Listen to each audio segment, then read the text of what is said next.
We've talked in many videos about using coils and capacitors to shunt frequencies in the direction we want, to select the frequencies we want, and to reject those that we don't want.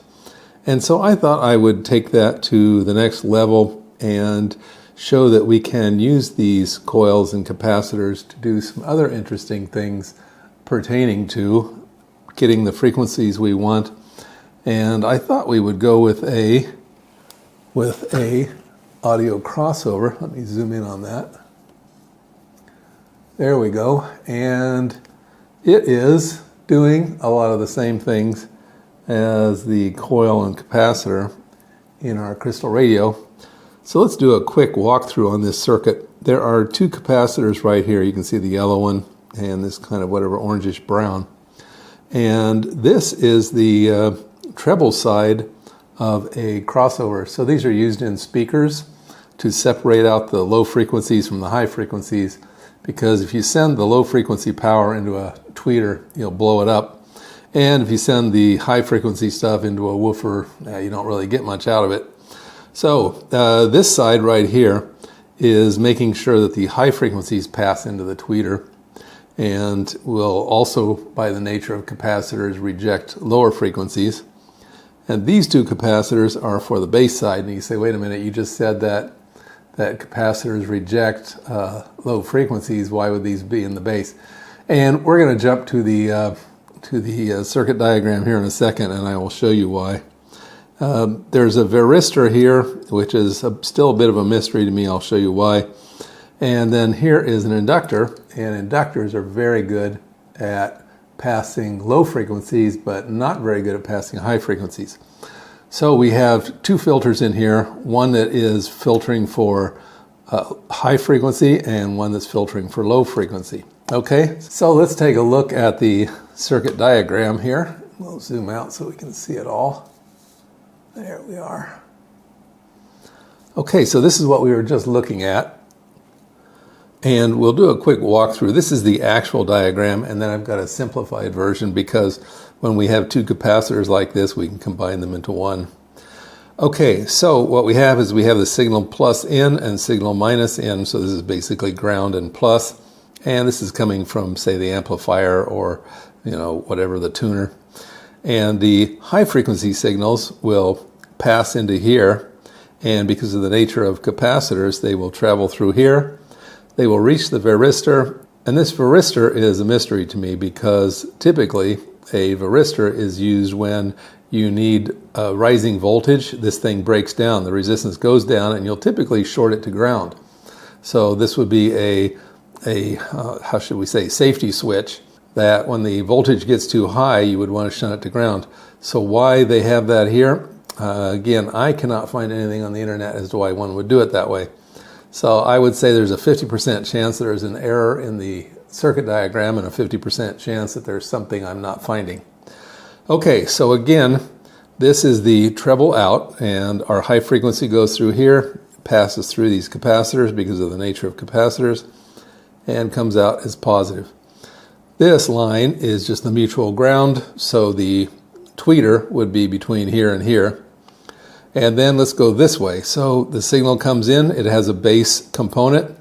That base component passes through the inductor and comes over here and just basically goes straight through. So this is the filter to allow low notes to pass.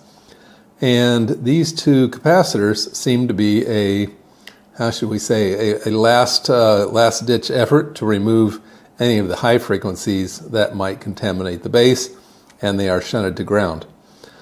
And then of course the base comes out here. Okay, so let's look at that simplified version I promised you. There we go.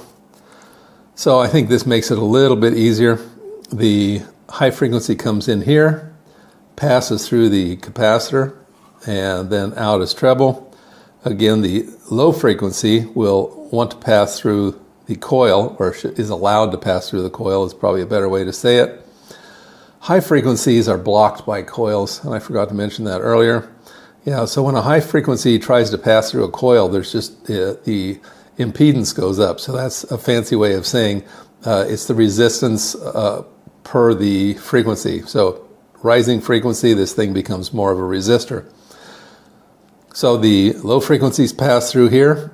Any of the higher frequencies that have leaked through get shunted to ground. And then the base comes out here, and of course then the mutual ground is here. So the base positive is here, mutual ground is here. And after having said all that, we should go and prove. We should take out our oscilloscope and a frequency generator and prove this thing actually works, right? Okay, let's go do that. This is our setup. First of all, we have our frequency generator, and it's going to send the signal into the crossover right here.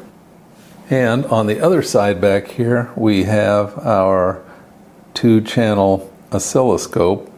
And the purple line is, you can't see it, it's off camera back here, but this probe is the purple probe, and it's going to show you this, and it's also the base. And this is the treble probe. It's hooked to the treble side. And then we have 2 resistors. These are 10 ohm resistors, and they're wire wound, and this is supposed to simulate our speakers so that we have a load on this. And I think that's about it. So right now what we need to do is we need to start changing our input frequency and observe what's going to happen over here.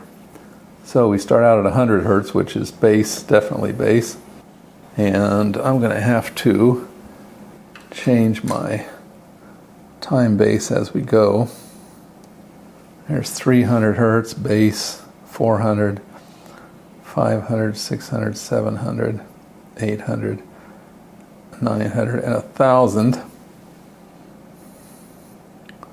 And as you can see, it is filtering most of the, I should say that the bass is receiving, the lion's share of the power right now. And another way to say it is filtering out the treble at this point. That's probably a better way to say it. Okay, 1500. You can still see that the bass is dominating. There's 2000. There. The treble's starting to catch up a little bit. So more power is leaking towards the treble side. Let's see, get up to 3000. They're getting more equal. There's 4,000, fairly close. 5,000. 6,000. Let's change our time base a little again. 7,000. Passing 8,000.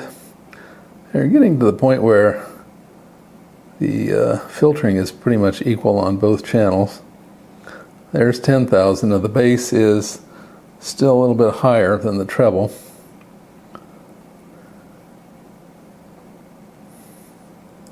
$12,000. Passing 13, 14. Let's see where the filter is going to favor the treble. Pretty equal still.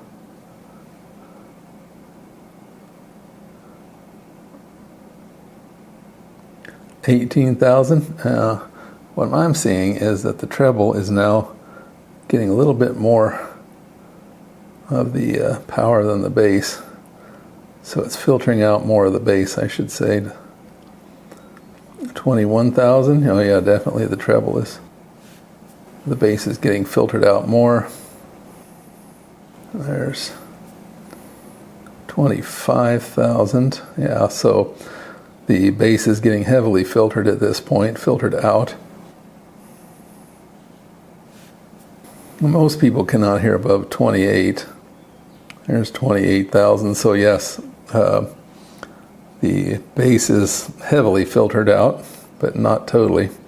Let's go up to 30 just for entertainment purposes. And there's 30,000. So yeah, we can see that the yellow line is the treble, and the bass is the purple, and the bass is getting definitely filtered out. More of the power is being passed to the treble. Okay, well, so these things do work. I mean, this is only a 2-channel passive, so it's not the best. There are 3-channel that are active and so on, but you know, in the old days, these were just a single capacitor to filter out for the tweeter to keep it from getting blown. Okay, well, I hope you found that interesting and informative for your experimentation in stereo and electronics.